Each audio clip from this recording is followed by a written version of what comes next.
सामने दिख रहा आदमी ने बड़ी कीमत देकर एक लाश खरीदी और उसे अपना पिता बनाकर प्राइवेट अस्पताल में ले आया। जैसे ही डॉक्टरों से हाथ जोड़कर कहा कि मेरे पिता को बचा लो, पैसे चाहे जितने लगेंगे मैं दूंगा, होश उड़ गए क्योंकि डॉक्टरों ने बिना चेक किए लाश को ऑपरेशन थिएटर में धकेल दिया। अंदर पहुंचकर जब शरीर को हाथ लगाया तो पता चला कि शरीर तो पहले से ही ठंडा पड़ चुका था। डॉक्टरों ने फिर भी नाटक शुरू कर दिया। डॉक्टरों ने यह समझ लिया कि यह बहुत बड़ा भक्त है, अपने बाप को बचाने के लिए जितने पैसे लगेंगे दे सकता है, तो उन्होंने उसे बेवकूफ बनाने का खेल शुरू कर दिया। ऑपरेशन थिएटर में डॉक्टर और नर्स लगातार बाहर आते जाते रहे, मानो वह लाश को ही जिंदा कर देंगे।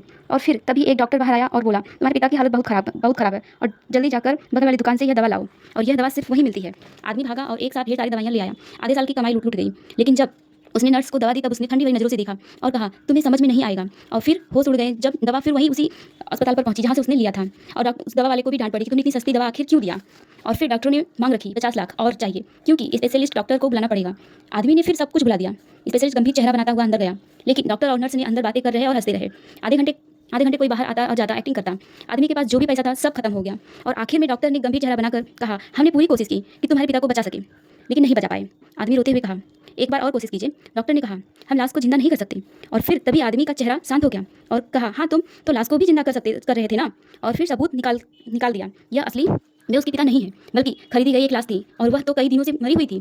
होश उड़ गए डॉक्टरों के, उन्होंने सबूत छीन कर निकल लिया। लेकिन आदमी ने हार कर कहा, मेरे पास इतने चाहिए सबूत है।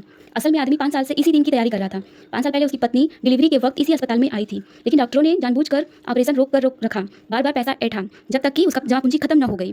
तब तक इंतजार करवाया और आखिरकार आदमी की बीवी और बच्चा दोनों मर गए। तब से उस आदमी ने कसम खाई थी कि अस्पताल का असली चेहरा सबके सामने लाके रहूंगा।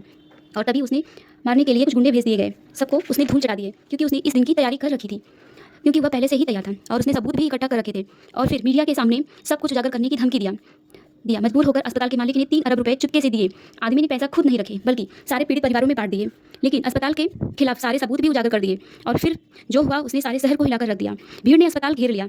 अस्पताल के मालिक को गाड़ी लेकर भागना चाहता था, लेकिन भीड़ ने उसे रोक लिया।